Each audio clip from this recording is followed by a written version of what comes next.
ஒருத்தி மகனாய் பிறந்து ஓரிரவில் ஒருத்தி மகனாய் ஒளித்து பலர ஒருத்தி மகனாய் பிறந்து ஓரிரவில் ஒருத்தி மகனாய் ஒளித்து வளர தருக்கிலானாகி தான் தீங்கு நினைந்த தருக்கிலானாகி தான் தீங்கு நினைந்த கருத்தை பிழைப்பித்து கஞ்சன் வயிற்றினில் நெருப்பென்ன நின்ற நெடுமாலே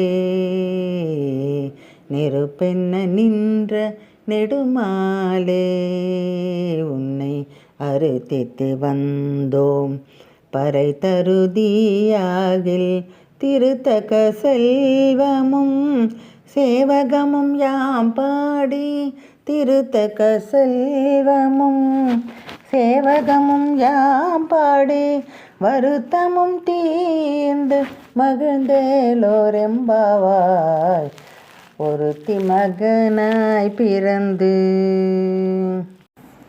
இந்த பாசுரத்தில் முதலாக கண்ணனின் பிறப்பு குறிப்பிடப்படுகிறது. வசுதேவர் தேவகியின் 8வது குழந்தை கண்ணன். தேவகியின் 8வது குழந்தையால் தனக்கு அழிவு நேரிடும் என்று அஞ்சிய கம்சன் அவர்களை சிறையில் அடைத்தான். 8வது குழந்தையும் பிறந்தது.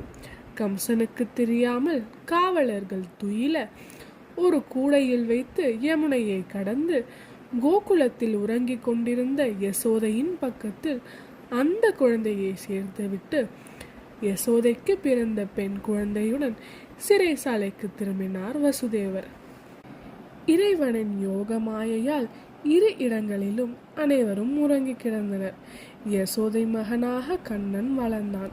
இதைத்தான் ஒருத்தி மகனாய் பிறந்து ஓரிரவில் ஒருத்தி மகனாய் ஒளித்து வளர என்று பாசுரம் கூறுகிறது.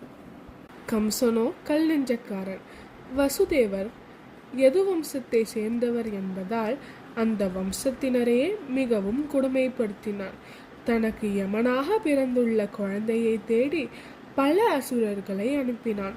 அது மட்டுமல்ல, புதிதாக பிறந்த எல்லா குழந்தையும் கொன்றுவிட ஆணையிட்டான். கம்சனின் எல்லா சதி திட்டங்களையும் குழந்தை கண்ணன் முறியடித்தான்.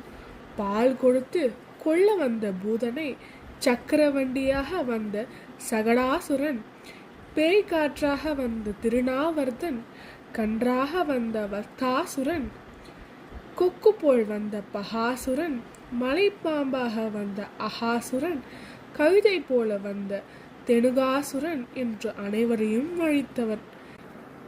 எனவே தனக்கு அழிவு நெருங்குவதால் வயிற்றில் நெருப்பை கட்டி கொண்டவன் போல் தவித்தான் கம்சன். அத்தகைய பராக்கிரமம் மிகுந்த கண்ணனை பெண்கள் பலபடியாக போற்றி வணங்கினர். கண்ணன் எம்பெருமானே, நாங்கள் வேண்டும் வரங்களை அளித்தால் வருத்தம் தீர்த்து செல்வோம் என்று கூறி இந்த பாசுரம் முடிவடைகிறது. கண்ணனுக்கு மாமன் முறைதான் கம்சன். ஆனாலும் அவன் செய்த வினைகளால் கண்ணன் கையில் அகப்பட்டு மடிந்தான். தீங்கு நினைத்தாலும் தீவினை புரிந்தாலும் அதற்கான தண்டனை நிச்சயம் என்பதுதான் உலக நியதி.